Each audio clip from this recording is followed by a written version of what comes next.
अपने साथी को याद करते हुए। आप लोगों ने बहुत संभव है काफ़ी कुछ आपको पता होगा मुकेश के बारे में, तो मैं उसे फिर से दोहराता हूँ कि बताऊँ कि जो जिस व्यक्ति को हमने खो दिया है, जिस साथी को, जिस सहकर्मी को हमने खोया है, वो आखिर कौन था, क्या कर रहा है। मुकेश का जन्म बीजापुर जिले के बासागुड़ा गांव में हुआ था। बासागुड़ा अगर आपको पता हो तो एक समय वो नक्सलियों का बहुत बीहड़ इलाका हुआ करता था, और बासागुड़ा वो जगह है जहां 2012 की जून में जहां सिक्योरिटी फोर्सेस के एक एनकाउंटर में 17 निर्दोष आदिवासी मारे गए थे, और वो ऐसे ही वहां उस जगह पैदा हुए। और जब उनका जन्म था वो नक्सलियों के आगमन के बस्तर में आगामी वर्ष थे जब मुकेश का वहाँ जन्म हुआ था। उसके कुछ समय बाद जब मुकेश की उम्र बहुत कम थी, उनके पिता का वहाँ देहांत हो गया, और फिर उसके कुछ ही समय बाद जो अपने अर्ली टीन्स में थे मुकेश का परिवार बहुत ही भीषण सलवा जुडम की हिंसा में घिर गया। आप कल्पना कीजिए, एक बच्चा जब जंगल की दुनिया में अपनी निगाह, अपनी दृष्टि को देखना शुरू कर रहा है आसपास की दुनिया को, वो सलवा जुडम की हिंसा से विस्थापित हो जाता है। तो मुकेश बहुत कम उम्र में सलवा जुडम के दौरान विस्थापित हुए, और वो अपनी माँ और अपने भाई के साथ एक शरणार्थी कैंप में जाकर रहने लगे। ये मुकेश के आरंभिक दिन है। उनका जीवन लेकिन वहीं तक नहीं सिमटा। उसके बाद एक और विस्थापन हुआ और मुकेश का परिवार एक दूसरे रेफ्यूजी कैंप में जाकर रहने लगा। ये मुकेश के आप देखिए कि ये किस तरह से the making of a journalist, the making of a human being. शुरू के 17-18 साल वो कितनी गहरी त्रासदी में बीत रहे हैं, और ये वो समय है जहाँ इर्द गिर्द भीषण युद्ध छिड़ा हुआ है भारतीय सिक्योरिटी फोर्सेस और नक्सलियों के बीच में, जिसमें मुकेश जैसे कई सारे परिवार पिस रहे हैं।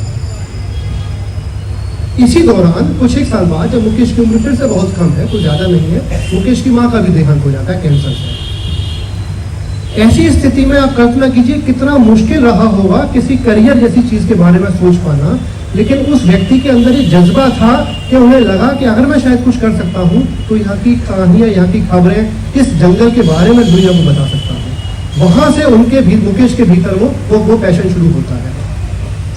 करीब 10 बरस मुकेश ने फ्रीलांस जर्नलिज्म की, रायपुर और दिल्ली के कुछ अखबारों, कुछ चैनल के लिए कुछ रिपोर्ट लिखा करते थे, जहां अक्सर उनके साथ होता था, जो आप सभी लोगों को पता है, उनकी बाईलाइन अक्सर लोग चुरा लिया करते थे।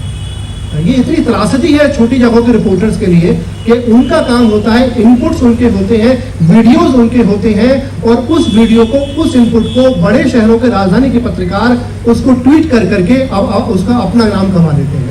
आप जानते हैं कि वो वीडियो वो लोग व्हाट्सएप ग्रुप में शेयर करते हैं गुड फेथ के साथ, लेकिन उस वीडियो को यहाँ बैठा कोई इन्फ्लुएंसर अपने हैंडल से शेयर करता है, वो अचानक से भयंकर रूप से वायरल हो जाता है, और हमें नहीं मालूम पड़ पाता कि आखिर वो वीडियो आया कहाँ से था। वो वीडियो, वो जानकारी, वो सूचना मुकेश जैसे पत्रकार लाया करते थे। 10 बरस तक इस त्रासदी को झेलने के बाद कि जब वो लगातार देख रहे हैं कि मेरी आवाज की कहीं कोई वैल्यू नहीं है, तब मुकेश को लगा कि अब मुझे अपना YouTube चैनल शुरू कर लेना चाहिए। और ऐसे में मुकेश ने अपना YouTube चैनल शुरू किया, जिसे आप देख सकते हैं, शायद आपने देखा भी होगा, जिसका नाम है बस्तर जंक्शन। वो समय था जब बस्तर में, थोड़ा सा इसलिए बता रहा हूँ आपको कि 2021-22 के आसपास बस्तर के कई सारे स्थानीय पत्रकारों को लगा कि YouTube ने उन्हें वो माध्यम दे दिया है जिसके जरिए वे रायपुर और दिल्ली के आकाओं को एकदम बाईपास करके अपने दर्शक के साथ सीधा संवाद कर सकते हैं। यहाँ से मुकेश की पत्रकारिता की एक सेकंड जर्नी, या कहे तो एक सेकंड इनिंग शुरू होती है, जहाँ से वे कहीं अधिक चर्चित हो जाते हैं। उनका चेहरा हम में से कई लोग जानने पहचानने लगते हैं। ये उनका दूसरी इनिंग है। इस दूसरी इनिंग में उनके साथ लेकिन कई सारी समस्याएं यूज हो जाती हैं, क्योंकि जितने वो चर्चित होते जाते हैं उतना ही उन पर स्थानीय पुलिस प्रशासन इत्यादि का दबाव आ जाता है। मैं आपको उदाहरण देना चाहूँगा। 2024 अगस्त में, यानी पिछले साल, मैंने मुकेश और एक और पत्रकार है बस्तर के, जिनका नाम है राजा राठौर, उनसे मैंने अपने यहाँ दवायर हिंदी में मैंने खबर कमीशन करवाई थी। वो खबर उन्होंने करी। खबर थी कि बस्तर के 4 पत्रकारों को पुलिस ने जेल में डाल दिया था ड्रग्स के आरोप में, और उन लोगों ने, दोनों पत्रकारों ने, मुकेश और राजा ने एस्टैब्लिश किया था कि किस तरह से पूरा एविडेंस, ये पूरा का पूरा प्लांट किया गया है, पुलिस ने फंसाया गया है। तो जब हमने ये खबर करी, अगले दिन मुकेश का एक डरते हुए मेरे पास फोन आता है कि दादा कुछ होगा तो नहीं ना, ये क्या हुआ। उन्होंने बताया कि पुलिस अधिकारी ने, छत्तीसगढ़ के वरिष्ठ पुलिस अधिकारी ने उन्हें मैसेज भेजा है, जिसकी टोन स्वाभाविक रूप से डिसअप्रूविंग टोन थी। मुकेश ने मुझे वो स्क्रीनशॉट भेजा जो आज भी मेरे पास है।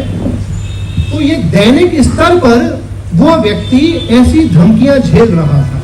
तो जो पिछले हफ्ते हुआ है उनके साथ, ये सिर्फ उस धमकियों का, उन परिस्थितियों का परिणाम था जो मुकेश या कई अन्य साथी वहां झेलते थे। मुझे नहीं मालूम आप में से कितने लोग संपर्क में हैं बस्तर के साथियों से। मैं आपको बता सकता हूँ आज की तारीख में बस्तर का पत्रकार बहुत ही निरीह और निरथा महसूस कर रहा है, डिफेंसलेस एंड वल्नरेबल। उसको लगता है कि उसे कहीं भी उठा लिया जा सकता है।